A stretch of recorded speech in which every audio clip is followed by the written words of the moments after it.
Hello, my name is Seamus O'Mahony. I'm spreading a bit of fertiliser here south of Bandon for my father, Tony O'Mahony. He's a contractor, and they cover an area from Cork City to Macroom, down to Clonakilty and back towards Kinsale. At the moment we're doing a lot of spring fertiliser work. We're mainly serving dairy farmers, spring grazing to silage and preparing for maize and whole crop and stuff like that. We purchased the machine in the spring of last year from our local dealer, Derry O'Donovan Farm Machinery in Timoleague. He was there to, initially to help us set up the machine, and has a big interest in making sure the machines are properly worked and properly maintained. Just the tractor set up with the GPS and stuff. So she's a new Holland T7230. She's well booted up and good weights on her, so she's quite comfortable with this machine. I think 3,200 litres. Some of the features that I particularly like about the machine, simple stuff like the boundary spreading.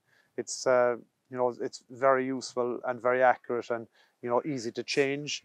The veins, moving the veins between the different settings for the different fertilizers, quite easy. Down here in West Cork, the land is variable.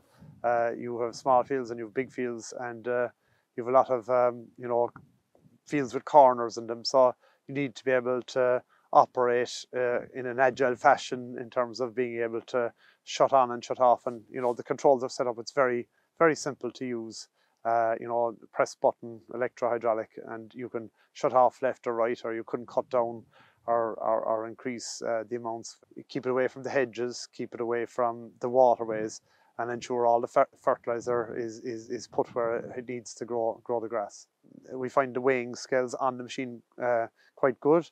I like to write down what I put out in each field, and with the weighing scales, if I have 3 tonne in at the start and I have 4 hectares to do 250 kilos to the hectare, well, I'm going to have 2 tonne at the end of the field. And I was operating in a significant field now this morning that was quite hilly, and the farmer wanted the lower half of it with, say 100 kilos to the hectare, and he wanted the upper half of the field at 200 kilos to the hectare. So, in terms of the travel of the field, I had to change the settings on the move in the different parts of the field.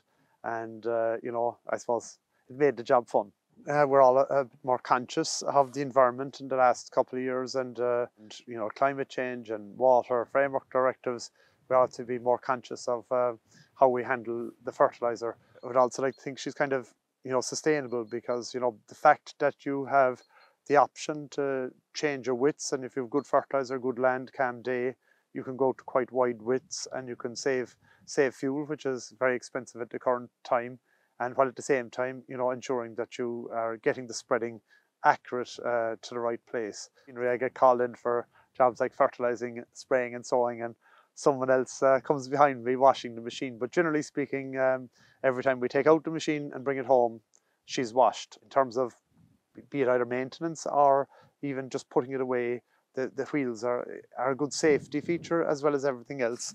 Other things, the covers, the steps, quite good as well. When my father sets out to buy a machine, other people tend to look, well, if he's made the decision to buy that machine, it can't have been a bad one. In terms of recommending it to a friend, I'd have absolutely no reservation whatsoever in recommending the product.